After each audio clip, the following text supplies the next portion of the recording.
Si je sors ce débrief uniquement maintenant et pas directement après le match, c'est pour trois raisons. La première raison, c'est parce que j'étais extrêmement fatigué, j'avais tellement mal à la tête que j'avais besoin de repos. La deuxième raison, c'est parce que mon éclairage de la nuit, c'est ignoble et je voulais vous épargner ça. Et la troisième raison, c'est parce que je voulais faire un comparatif sur le réseau de la haine, entre guillemets, à savoir Twitter. Comparer les communautés arabophones, francophones, mais aussi anglophones après ce match et voir comment réagissent les gens et comment parlent les gens. Communauté arabophone et anglophone, alors pour le coup, c'est dans la paix, c'est dans la bienveillance, on se taquine sur le match, c'est de bonne guerre, c'est bon enfant. En revanche, la communauté francophone, on est à des années-lumière. Que de la haine déversée, des deux côtés, hein, et de plusieurs côtés aussi, parce qu'on en arrive à un match où tu vas avoir un Algérie-Maroc, ça s'insulte à tout va, ça fait des appels à la haine, c'est ignoble. Et je me suis même posé la question, est-ce que ça en vaut la peine de sortir un débriefing Égypte-Algérie alors que le matin je me suis réveillé sur ma dernière vidéo, j'ai vu des commentaires insultants envers ma personne, insultants envers l'Égypte. Est-ce que ça en vaut la peine de faire une vidéo, de faire un montage et ensuite de devoir faire le tri dans les commentaires? Ce temps, est-ce que je pourrais pas plutôt l'investir dans mes révisions, aller à la salle, sortir avec mes potes, etc., etc.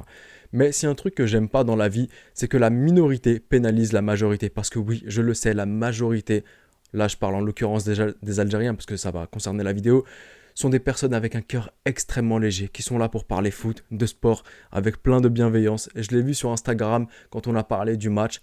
Les gens ont été hyper cool avec moi, hyper géniaux. Il n'y a pas eu d'insultes. Enfin, s'il y en a eu, mais ça je les ai bloqués. Mais la majorité des personnes, ça a été avec bienveillance et avec paix. Et je me suis dit que je suis quand même quelqu'un qui a foi en l'humanité et je n'aime pas pénaliser la majorité à cause d'une minorité. Donc je fais le débrief.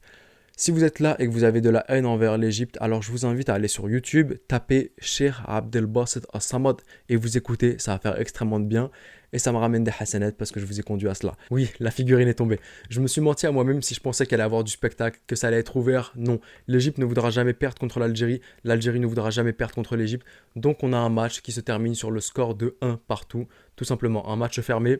Composition de départ, ah oui, avant de parler de tout ça, si vous êtes là pour parler arbitrage et dire que l'Égypte a acheté la CAF, que l'Égypte achète la FIFA, que l'Égypte achète partout, n'importe où, je sais pas quoi, je vous invite à aller sur Twitter déverser votre mauvaise foi, où je suppose aussi qu'il doit y avoir des youtubeurs qui vont insulter l'Égypte et crier au magouille, à la corruption. Je vous invite à aller vous rassurer et les rassurer là-bas, tout simplement.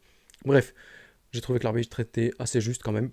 Bref, parlons maintenant du match. Composition de départ Égypte. Côté égyptien, les compositions ont été intéressantes jusqu'à aller à l'attaque. L'attaque, ça ne marche pas. Mohamed Sherif, Marwan Hamdi, ça ne peut pas fonctionner ensemble. Il n'y a pas de synergie, il n'y a pas de symbiose, il y a pas de petite affinité, je sais pas quoi, il n'y a rien du tout.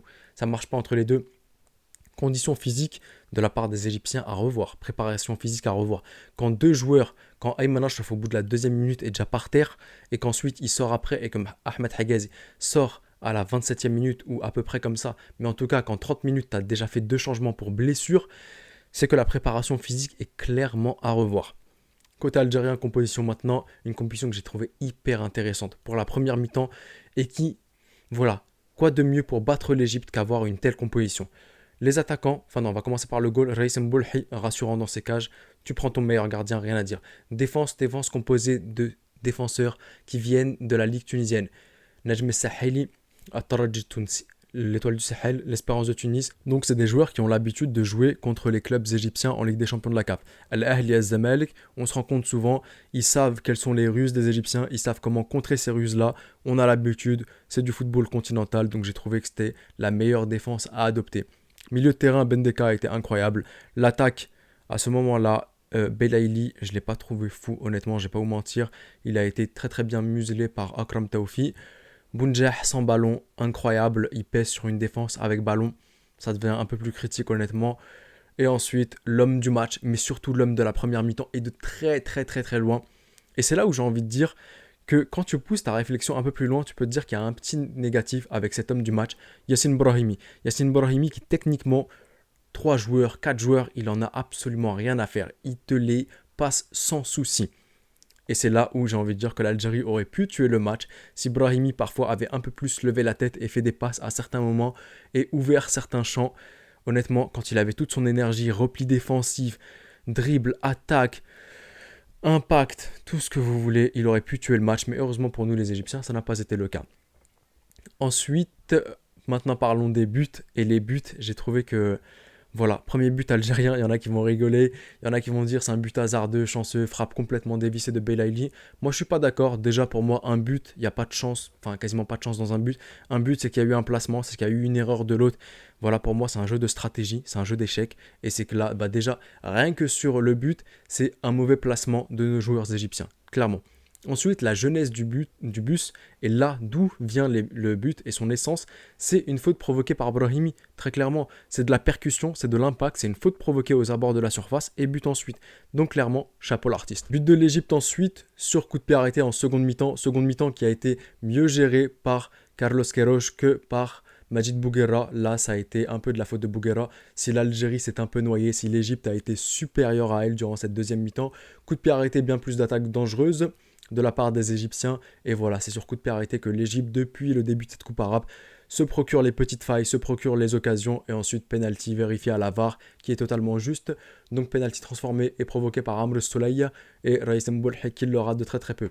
Ensuite, on assiste à un match qui est tout aussi fermé et le match à ce moment-là, il se joue même plus sur des buts. C'est un match qui se joue sur des cartons. Je vous invite à voir la réaction de Hassam Meshaweli quand voilà, c'était Draoui qui fait sa faute. Et voilà, c'est le match des cartons. Maintenant, on se réjouit pour des cartons parce que c'est un match extrêmement fermé. Parce que l'Égypte a conscience qu'elle ne pourra pas battre l'Algérie et l'Algérie a conscience qu'elle ne pourra pas non plus battre l'Égypte. Dans un match aussi fermé que cela, et ça se voyait que ça allait se terminer sur le score de 1 partout, dès le but égyptien, pour se départager, comment tu fais? Tu utilises la règle et c'est là où l'expérience a joué. C'est là où l'Égypte voilà, a montré qu'elle était bien plus expérimentée, a montré qu'elle avait bien plus de ruses. Beaucoup ne vont pas apprécier, mais voilà, fallait déterminer la première place. Et pour le coup, je trouve que, c'est pas parce que je suis égyptien que je dis ça, mais on a été plus rusé et plus intelligent, et cette bataille-là, on l'a gagnée. Les fautes, on a réussi à les provoquer. Par contre, il faut parler d'une faute, et très très clairement, la faute de Titraoui. Je sais pas, l'arbitre, il aurait juste pu donner le jaune. Il y avait déjà 2 jaunes d'avance pour nous. Il y avait Soudani et Titraoui. Il aurait pu garder le jaune. Le pauvre, c'était la 95e minute. Il vient tout juste de rentrer. Ça servait à rien de vérifier à la VAR. Parce que oui, dès l'instant où il vérifie à la VAR, c'est carton rouge. Ça en valait pas la peine. Le pauvre, il a pleuré. Il a que 18 ans. Il lui gâche. Enfin, pour le coup, c'est un carton, moi, qui m'a déplu. C'est vraiment ce carton rouge-là, honnêtement. Voilà. Donc l'Égypte qui prend la première place à l'expérience, qui la prend à la ruse. Grâce au carton, c'est peut-être pas la façon la plus noble, mais c'est le règlement. Et ensuite, on va continuer la compétition. Donc, pour faire en conclusion, un match qui... Ah non, avant de faire la conclusion, je demande à tout le monde de juste faire des invocations et des doigts pour Bounjer, qui a reçu le choc. L'action est... Enfin, c'est dangereux. C'est vrai que c'est dangereux, mais ça vaut pas un penalty ni quoi que ce soit. Dans ce cas-là, Neuer, chaque semaine, voilà, il prendrait penalty et rouge. Dans ce cas-là, Barthez en 98, il prend rouge penalty. Neuer en finale de Coupe du Monde 2014 sur Higuain, c'est encore pire, il met le genou sur Higuain. Mais voilà, Shenaoui a été devant lui. C'est peut-être une faute de règlement, faut changer le règlement peut-être, c'est dangereux certes. Mais voilà, il n'y a pas penalty ni carton. En tout cas, tout ce qu'on fait, c'est Allah Ishfi, on lui souhaite d'aller mieux, un prompt rétablissement, c'est tout ce qu'on peut faire là. Donc voilà, dans l'ensemble, j'ai trouvé que c'était un match hyper intense, hyper fair play aussi. Quand il y avait quelqu'un qui était au sol, les autres venaient le relever et l'aider. Donc j'ai trouvé ça super beau. Un match qui en première mi-temps a été mieux géré par Majid Bouguera que par Carlos Queiroz. En deuxième mi-temps, ça a été l'inverse. Voilà, les spectateurs dans les tribunes étaient mélangés, étaient ensemble. Il y a eu de belles photos à la fin, je vous montre ici en vidéo. C'était beau, alors soyons aussi fair play qu'eux, soyons aussi beaux qu'eux.